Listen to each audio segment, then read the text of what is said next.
Alright guys, without wasting any more time शुरू कर देते हैं हम सीयूईटी इंग्लिश का ग्रैंड गैड का मिनी क्रैश कोर्स। इसमें सीयूईटी के सारे पीवाईक्यूज उठाए हैं मैंने। यस गाइस, पीवाईक्यूज से रेफरेंस करके मैं आपको सिखाने वाला हूं कि आप कैसे इस एग्जाम में 100 परसेंटाइल स्कोर कर सकते हो। बहुत ही बढ़िया वीडियो होने वाला है, पूरा एंड तक देखना। अभी कभी सब्सक्राइब कर दो। मिनी क्रैश कोर्स को शुरू करते हैं। मेरे हिसाब से हमें शुरू करना चाहिए पैरा जंबल्स के साथ। अब आप पूछोगे सर पैरा जंबल्स क्या होते हैं?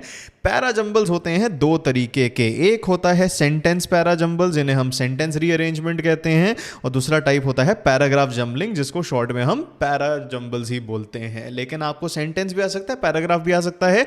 90% केस में सीयूईटी 2022 से देखते हुए आ रहा हूं, आपको सेंटेंस ही आएगा। तो ये सेंटेंस रीअरेंजमेंट है। अब सबसे पहले समझ लो आपका क्या एग्जाम में आएगा। सेंटेंस रीअरेंजमेंट क्या होता है? सेंटेंस रीअरेंजमेंट में आपको एक सेंटेंस दे दिया जाता है जो जंबल्ड है, ठीक है। उसे जंबल करके आपको दे दिया जैसे हम कार्ड्स को लेते हैं, शफल कर देते हैं ना, ये शफलिंग ही होती है।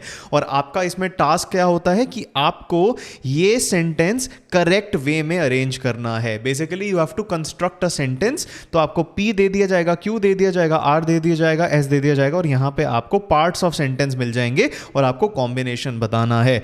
देखिए, मैं आपको बताना चाहता हूं एक ट्रिक। सबसे पहले सीयूईटी में अगर आपको ऐसा कोई सवाल आता है और एक ऑप्शन में फुल स्टॉप है, आंख बंद करके आप ऐसा ऑप्शन चूज कर लेना जो एंड में उसको दिखा रहा है, because full stop only comes at the end of a sentence. अगर यहां पे फुल स्टॉप होता तो ऑब्वियसली एक ही ऑप्शन होता जो करेक्ट होता, विच वुड बी नंबर 4। लेकिन आपको काफी केसेस में कोई भी एज सच पंक्चुएशन नहीं दिखेगी। तो हम सॉल्व कैसे करें? अरे क्यों टेंशन ले रहे हो, ग्रैंड कार्ड आपको अभी बता देता है, ठीक है। सबसे पहले मैं आपको बताना चाहता हूं एक चीज होती है पैरा जंबल्स में।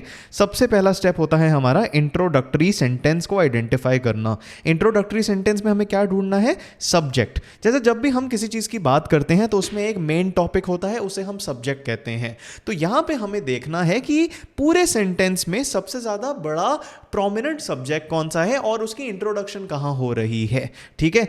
P obstruction which, Q came across N, R slowed down the boat, S at times, the tide। तो यहां पे at times की बात हो रही है, tide की बात हो रही है, slowed down the boat की बात हो रही है। तो the options would be between boat and tide, because यहां पे subjects आ रहे हैं। लेकिन at times the tide slowed down the boat is connect कर रहा है। तो अब हमें पता चल गया है कि introductory sentence tide है। ये फर्स्ट स्टेप होता है बेटा, ठीक है। उसके बाद माय डियर चैंपियंस, हम क्या करते हैं? हम ढूंढते हैं कनेक्टिंग सेंटेंस को। कनेक्टिंग सेंटेंस के लिए आपको क्या नॉलेज होनी चाहिए? कनेक्टिंग वर्ड्स की। एग्जाम्पल क्या होता है इसका? प्रेपोजिशंस हो गया, कंजंक्शंस हो गया, आपको जो बोलना है बोल लो। कनेक्टिंग वर्ड्स मान लीजिए विच, ऑफ, बिकॉज, एंड, ऐसी चीजें यूजुअली कनेक्टिंग सेंटेंसेस होती हैं। अब देखते हैं कि सेंटेंस कैसे हम रीअरेंज करेंगे। हमने आइडेंटिफाई कर लिया कि S is going to be the correct introductory sentence. तो अब देखो, इतनी नॉलेज से ही हमारा क्वेश्चन निकल जाएगा। SQPR, बिकॉज यहां पे एक ही ऑप्शन है जहां पे S फर्स्ट ऑप्शन है। तो हमारा वैसे ही सॉल्व हो गया। सीयूईटी में ना बेटा, इसी से आपके आधे क्वेश्चन सॉल्व हो जाएंगे, तो इसे याद रख लो। लेकिन चलो लॉजिक समझा देता हूं, बिकॉज एग्जाम में तो आपको हर एग्जाम में हर क्वेश्चन में तो आपको ये सब नहीं दिखने वाला है। At times the tide slowed down the boat, came across an obstruction which. अब आर और एस एक साथ सेंस तो बना रहा है, बट इनकी सेंस यहां पे नहीं बन रही है। तो remember what I told you, to try and identify connecting words. At times the tide came across an, at times the tide came across an, सही बैठ रहा है। At times the tide, obstruction which, कोई यहां पे connecting word नहीं है, तो ये गलत हो गया। तो S आ गया और उसके बाद Q आ गया। Came across an, ठीक है, obstruction which slowed down the boat. Which यहां पे आ गया, मैंने आपको सिखा दिया था कि ये एक कनेक्टिंग वर्ड है। तो इससे हमें समझ आ गया SQPR is the correct answer. देखिए, 3 पॉइंट्स बता दिए, इंट्रोडक्टरी सेंटेंस, कनेक्टिंग सेंटेंस, और एक और आपको बता देता हूं, कंक्लूडिंग सेंटेंस। कंक्लूडिंग सेंटेंस में जो सब्जेक्ट होता है उसके बारे में कोई कंक्लूजन ड्रॉ हो जाती है। तो यहां पे कंक्लूजन क्या है कि जो हमारी बोट है वो स्लो डाउन हो चुकी है, which is basically the result of something. तो ये जो लॉजिक है where we go from general information to specific information, ये पैराजंबल्स आपको सॉल्व करवा देगा। For more such details you can visit the link in the description. अब बात करते हैं बेटा, very important for CUET my dear champions, is going to be speech conversion. अब स्पीच हमारी दो टाइप की होती है, एक होती है हमारी डायरेक्ट स्पीच, एक होती है हमारी इनडायरेक्ट स्पीच। डायरेक्ट और इनडायरेक्ट का मतलब ये नहीं है कि मैं तेरे साथ डायरेक्ट हो रहा हूं, उसका मतलब होता है ऑनेस्टी। ये इंडियन इंग्लिश का फ्रेज है, बट बेसिकली ना आपको डायरेक्ट टू इनडायरेक्ट कन्वर्जन आएगी सीयूईटी में और इनडायरेक्ट टू डायरेक्ट आएगी। अब समझ लेते हैं, देखो डायरेक्ट टू इनडायरेक्ट सबसे ज्यादा कॉमन है सीयूईटी में, और डायरेक्ट टू इनडायरेक्ट में हमें क्या करना होता है, जो हमारे सेंटेंस में वर्ब्स होते हैं, टेंसेस होते हैं, सिंपली हम प्रेजेंट टेंस को पास्ट टेंस में चेंज कर देते हैं, specially when it comes to verb. ज़्यादा आपको इस टाइम समझने की ज़रूरत नहीं है। आई नो आप एग्जाम से 1-2 दिन पहले ही देख रहे होंगे, या कई लोग तो सेशन ब्रेक से भी पहले देख रहे होंगे, गाड़ी में देख रहे होंगे, कुछ भी देख रहे होंगे, ठीक है। तो इतना नहीं समझाऊंगा, बस इस रूल को याद कर लो। Change into indirect speech, the teacher said to me you have done well in the examinations. You have done well in the examinations का क्या मतलब है, ये हमारा प्रेजेंट है तो हमें इसको सिंपली पास्ट में बदल देना है। The teacher told you have done well in the examinations grammatically incorrect है। The teacher informed you have done well in the examinations, उसने तो मुझे इन्फॉर्म करा है, गलत है। The teacher informed me that I had done well in the examinations, the teacher told me that I have done well in the examinations. अब grammatically correct तो सिर्फ 3 और 4 है, बट मैंने आपको टेंसेस के बारे में बता दिया था। Had is past, have is present, correct answer is 3। तो देखो सीयूईटी में लोग ओवर कॉम्प्लिकेट करते रहेंगे, 100 घंटे बेवकूफ बनाते रहेंगे, आपको पढ़ाते रहेंगे इन द गाइज ऑफ पढ़ाना तो कुछ नहीं हो रहा है उसमें। सिंपल बेसिक एलिमिनेशन लॉजिक आपको सीयूईटी निकाल के दे देगा, तो इसको याद कर लीजिए। That's how we solve speech questions. अब स्पीच से जैसा ही 2 टाइप्स ऑफ वॉइसेस होती हैं, एक होता है एक्टिव और एक होता है पैसिव। रिमेंबर, एक्टिव पैसिव में इसका यह मतलब नहीं है कि पैसिव वॉइस का मतलब मीक होता है। इनकी भी कन्वर्जन हमें बहुत बार देखने को मिलती है। Remember that in active to passive conversion जो सब्जेक्ट होता है वो ऑब्जेक्ट बन जाता है, ठीक है। And in passive to active conversion जो ऑब्जेक्ट होता है वो सब्जेक्ट बन जाता है। इसका क्या मतलब है, हम एक एग्जाम्पल ले लेते हैं। ही बॉट अ कार, तो यहां पे he is going to be the subject. Subject कौन होता है, जो कोई एक्शन कर रहा होता है। यहां पे एक्शन क्या है, बाइंग। कार क्या है, object. Object is something that receives the action. तो अगर हम इसको उल्टा कर दें, ठीक है, अगर हम उल्टा कर दें और सब्जेक्ट को ऑब्जेक्ट बना दें, तो इसका क्या आंसर होगा, a car was bought by him. This is how you approach conversion. इसका उल्टा हो जाएगा हमारा पैसिव टू एक्टिव। अब देख लेते हैं, change the sentence below into passive voice. Please send the parcel today.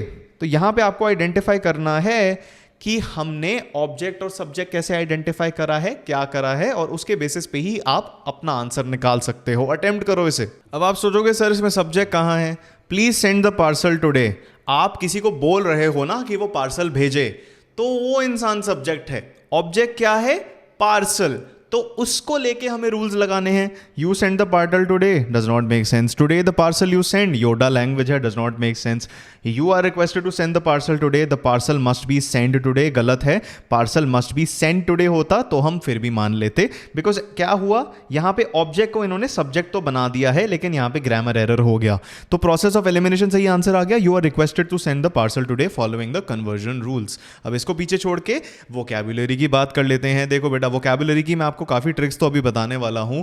अगर आप डिटेल्ड पीडीएफ चाहते हो तो आपको हमारे लार्ज वाले क्रैश कोर्स में मिल जाएंगे। 10 घंटे का क्रैश कोर्स है, link is in the description and pinned comment. But मैं आपको बता देता हूं कि वोकैबुलरी में ना there is something called word breaking, ठीक है। वर्ड ब्रेकिंग का क्या मतलब होता है, मैं आपको एग्जांपल दे देता हूं। जैसे आप ये देख रहे हो on the channel Grand Acad. Grand Acad एक कंपनी का शब्द है, लेकिन Grand Acad is not one word. Grand Acad is a fusion of 2 words, right. यहां पे ग्रैंड का मतलब होता है ग्रेट, ब्रिलियंट, और यहां पे अकैड का मतलब है एकेडमिक्स, बिकॉज हमारा aim at Grand Acad is to make academics a brilliant, grand, great learning experience. Facebook, Instagram. Instagram का क्या मतलब है, इंस्टेंट, और ग्राम होता है फोटोज से रिलेटेड, तो हो गया इंस्टेंट फोटोज। सो शब्द को भी आप ऐसे ब्रेक डाउन कर सकते हो। अब देखो किसी कॉमन इंसान को सुपरफ्लुअस का मतलब नहीं पता होगा, हम आधा तोड़ देते हैं, सुपर का मतलब तो पता होगा, फ्लुअस का मतलब ना भी पता हो चलेगा। सुपर का क्या मतलब होता है, सुपर से रिलेटेड पूछ लो, ठीक है। एक चीज होती है सुपर नेचुरल, सुपरमैन, सुपर्ब, ऐसे शब्द होते हैं पॉजिटिवली अच्छे। सुपर का मतलब हो सकता है एक्स्ट्रा, मोर, पॉजिटिवली ग्रेट। तो उससे रिलेटेड तुक्काबाजी कर लो यार। ये तुक्का स्ट्रैटेजी ये नहीं चलती जो लोग आपको बताते रहते हैं, अरे हाँ सी बड़ा कॉमन आंसर है तो सबका हम सी कर देते हैं। नहीं, ये नहीं काम करती। काम क्या करता है, लॉजिक। लॉजिक सिखा देता हूं। इसकी हमने बेसिक तुक्का मार लिया कि मीनिंग क्या हो सकता है। Direct does not make sense. Arrogant, ठीक है आप कह सकते हो कि एक्स्ट्रा एक्सेस आ रहा है, बट सुपर हम नेगेटिवली यूज नहीं करते। कन्वीनियंट सुपर से रिलेटेड ही नहीं है, तो process of elimination correct answer is number 2। PYQ question है, तुक्के से ही, लॉजिक से ही, जो मैं आपको सिखा रहा हूं ऋत्विक फ्रॉम ग्रैंड गार्ड, आपको ये सॉल्व हो जाएगा। वोकैबुलरी के लिए मैं आपको एक बात बता सकता हूं, एक चीज होती है हमारी रूट वर्ड। जैसे अगर हम बेने रूट वर्ड देखें या मैले रूट वर्ड देखें, बेने इज अ पॉजिटिव वर्ड, मैले इज अ नेगेटिव वर्ड, तो बेनेवलेंट का ऑपोजिट हमें पता है मेलेवलेंट होगा। एक और चीज होती है रूट वर्ड लाइक हाइपर, हमें पता है हाइपर का मतलब होता है ओवर एंड अबव। उससे कितने सारे वर्ड्स निकल आते हैं, ये हाइपर एक्टिव है, मतलब उसकी एक्टिविटी अबव है than the normal. Hyperbolic, hyper sensitive, ठीक है, हाइपर स्केयर्ड। एक और चीज होती है प्रीफिक्स एंड सफिक्स। प्रीफिक्स का एग्जांपल दे देता हूं, जैसे हमें पता है वर्ड है वायरस, जब हम एंटी प्रीफिक्स लगा देते हैं, एंटी का मतलब होता है अगेंस्ट, तो वर्ड बन जाता है एंटीवायरस, ठीक है। तो उसका मतलब क्या है, जो वायरस के अगेंस्ट काम करता है। सफिक्स का क्या मतलब होता है, जो वर्ड के बाद आ जाता है। जैसे एक शब्द है डू, तो जब मैं किसी को बता रहा हूं कि मैं ये कर सकता हूं, ये एक टास्क है और मैं ये कर सकता हूं, मैं बोल सकता हूं दिस टास्क इज डूएबल, मतलब it can be done. Programmable, it can be programmed, ठीक है। तो ये सफिक्स की नॉलेज और प्रीफिक्स की नॉलेज अगर आप शब्द को लर्न करोगे, ब्रेक करोगे, तो आपको बहुत ज़्यादा हेल्प करेगी। अगर आप एग्जाम से 1-2 दिन पहले भी देख रहे हो, थोड़े घंटे पहले देख रहे हो, हमारे क्रैश कोर्स में ऐसे बड़े बड़े पीडीएफ्स हैं जो आप एक बार पढ़ के आपको समझ आ जाएगा मोस्ट कॉमन रूट वर्ड्स क्या है, मोस्ट कॉमन प्रीफिक्सेस क्या है, मोस्ट कॉमन सफिक्सेस क्या है, उन्हें देख लेना। चलिए लिटरेरी कॉम्प्रिहेंशन की बात कर लो। रीडिंग कॉम्प्रिहेंशन 2024 में 25 क्वेश्चन आए थे, 20 से 25, एग्जैक्ट नंबर नहीं याद, लेकिन nearly half the paper out of 50। तो देखिए बेटा, लिटरेरी कॉम्प्रिहेंशन में always read the questions first. सबसे पहले क्वेश्चंस को पढ़ो, पैराग्राफ को मत पढ़ो, सबसे बड़ी गलती होती है। उसके बाद कीवर्ड्स ऑफ द पोम या पैसेज को हाईलाइट कर लो, ठीक है। बिकॉज लेट्स से आपको एआई के ऊपर कुछ आता है, उसमें सैम ऑल्टमैन की बात हो रही है, इलॉन मस्क की बात हो रही है, चैट जीपीटी की बात हो रही है, तो यही कीवर्ड्स हुए ना। और अगर एआई के बारे में एथिकल कंसर्न्स हैं, कुछ भी हैं, तो उसके बारे में ही एक पैराग्राफ होगा। तो आपको कीवर्ड्स निकालने हैं, बिकॉज कीवर्ड से रिलेटेड ही यूजुअली आपको डायरेक्ट क्वेश्चंस मिल जाते हैं। देन एक पोम में स्पेशली आती है एक चीज, टोन ऑफ द पैसेज या पोम। अब हम टोन ऑफ द पैसेज या पोम को कैसे निकालेंगे, टोन ऑफ द पोम या पैसेज कैसे निकलती है, एडजेक्टिव। एडजेक्टिव्स को देखो, जैसे अगर मैं बोल रहा हूं that this pen is a beautifully red pen and it is extremely impressive. Whenever I write with it, I feel, oh my goodness, it's so buttery smooth. I would pay $1,000,000 to have this pen. Now, with all of these adjectives, you know that I am very impressed with this pen. My tone is very positive. सबसे पहले ढूंढो क्या tone positive है, negative है या neutral है। उसके बाद देखो, ठीक है पॉजिटिव है, कितनी पॉजिटिव है, और उस पर स्पेसिफिक जाओ। जनरल टोन हमने देख ली, तो स्पेसिफिक टोन ढूंढो, जैसे this was excessive, this was exaggerative, okay. उसके बाद identify what the central theme of the prompt is. जैसे मैंने बात कर ली पेन्स के बारे में, लेकिन जो आपको पैसेज दिया हुआ है शायद it is specifically about red pens. जब आपको पोम आती है, रिमेंबर कि अगर आपसे कुछ पूछा जाता है according to the poem what is XYZ, उसके आंसर हमेशा पोम में ही छुपे होते हैं, लिटरल होते हैं, ज्यादा दिमाग मत लगाओ। आई नो पोएट्री आपके लिए थोड़ी डिफिकल्ट हो सकती है, सो 1-2 पोम्स पढ़ के चले जाना, 1-2 क्वेश्चंस कर लेना, दिमाग आपका प्राइम हो जाएगा, लेकिन इससे बियॉन्ड आपको कुछ समझने की जरूरत नहीं है। अब आप पूछोगे सर फ्रेजल वर्ब्स क्या होते हैं। देखो फ्रेजल वर्ब्स होते हैं रैन इनटू, वेंट आउट, ये भी एक फ्रेजल वर्ब है, ठीक है। गोइंग अवे, ये भी एक फ्रेजल वर्ब है। So it is basically a combination of a phrase with a verb. Phrasal verb का क्या मतलब है, ठीक है। अब आप देखो फ्रेजल वर्ब में Raju dash one of his schoolmates. अब आपको CUET में सारे क्वेश्चंस एक टाइप के फ्रेजल वर्ब से ही आएंगे, मतलब the first half of the phrasal verb is going to be correct, ठीक है। It is always going to be correct because चारों ऑप्शन में ये है। आप इसको इग्नोर कर दो, बिकॉज रैन तो हर जगह ही आ रहा है। Raju dash one of his schoolmates, इसके लिए users have to understand what into, out, over, through etcetera, I mean basic knowledge लगानी है। Raju ran dash one of his schoolmates is the actual question. Ran into, ran out one of his schoolmates, ran out का मतलब होता है किसी चीज का stock ran out, does not make sense. Ran over, ran over भी हो सकता है, रैन ओवर का मतलब होता है किसी ने गाड़ी से कुचल दिया, लेकिन it doesn't make sense for this to happen here because old schoolmate specifically बात हो रही है। रैन थ्रू का तो कुछ और ही मतलब होता है। रैन इनटू का क्या मतलब होता है, कोई रोड में मिल गया आपको, आप जानते हो उसे, तो आपसे इनटू, आउट, ओवर और थ्रू की नॉलेज अगर है तो आप इसको भी सॉल्व कर लोगे। फ्रेजल वर्ब्स क्वेश्चन जब भी आएंगे आपको तो आपको सीयूईटी में अब तो कोई टेंशन नहीं होगी। सिनोनिम्स एंड एंटोनिम्स में भी वही चीज है। सिनोनिम्स एंड एंटोनिम्स बेटा at the end of the day vocabulary questions ही हैं my dear champion. By the way subscribe कर लो ग्रैंड गाइड को यार, इतना देख लिया वीडियो तो इसमें भी रूट वर्ड, सफिक्सेस और प्रीफिक्सेस की नॉलेज आपको चाहिए, वो मैंने आपको बता दिया है। देखिए एक और इंपॉर्टेंट चीज है एनालॉजीज। एनालॉजीज में आपको रिलेशनशिप ढूंढनी होती है। I know you must be used to that. So relationship ढूंढना है दो चीजों के बारे में, तो आपको दे दिया जाएगा एक एग्जाम्पल रिलेशनशिप क्वेश्चन में, जैसे कंपैशन इज टू एपथी, ये जो होता है ना बीच में कोलन, इसे हमें इज टू पढ़ना होता है। So compassion is to apathy, what is to what, तो इसमें हमें क्लोजेस्ट रिलेशनशिप ढूंढनी है विच बेसिकली एम्यूलेट्स दिस, मतलब इन दोनों के बीच में रिलेशनशिप ढूंढ लो। Compassion is to apathy, compassion का क्या मतलब होता है, लोगों के लिए केयर करना। Apathy is a very negative thing भाई, लिटरली ये ऑपोजिट्स हैं, having apathy towards people and having compassion towards people. तो यहां पे रिलेशनशिप्स हमें आ गई ऑफ एंटोनिम्स, ठीक है। ज्यादातर 50% एनालॉजी क्वेश्चन सिनोनिम्स या एंटोनिम्स होते हैं, लेकिन और भी टाइप के आते हैं। पहले मैं आपको ये सॉल्व कर देता हूं। Encounter is to clash, opposites नहीं है। कंकर इज टू डिसएग्री, देख सकते हैं। स्कैंटी इज टू स्केर्स, देख सकते हैं। Tranquil is to calm, synonyms हैं, ये भी नहीं बनेगा। Concur is to disagree is going to be the correct option. Why? Because concur का मतलब होता है अग्री करना और डिसएग्री का मतलब होता है ऑब्वियसली डिसएग्री करना। Dis is a prefix which is going to create an opposite word to agree, तो यहां पे एंटोनिम्स की रिलेशनशिप हमें नंबर 2 में दिख रही है, this is the correct option. अब एक और आ सकती है जिसमें थोड़ी अलग रिलेशनशिप है, जैसे क्रिकेट इज टू बैट। तो क्रिकेट गेम में, क्रिकेट स्पोर्ट में बैट एक ऐसी चीज है which is the main instrument और one of the main instruments through which we play that sport. तो उसमें something that will be actually one of the best relationships to draw would be football is to football. आप सोचोगे इसका क्या मतलब है, football is to football. देखो guys, the sport is called football और उसमें मेन चीज, वन ऑफ द मेन चीज इज अ फुटबॉल।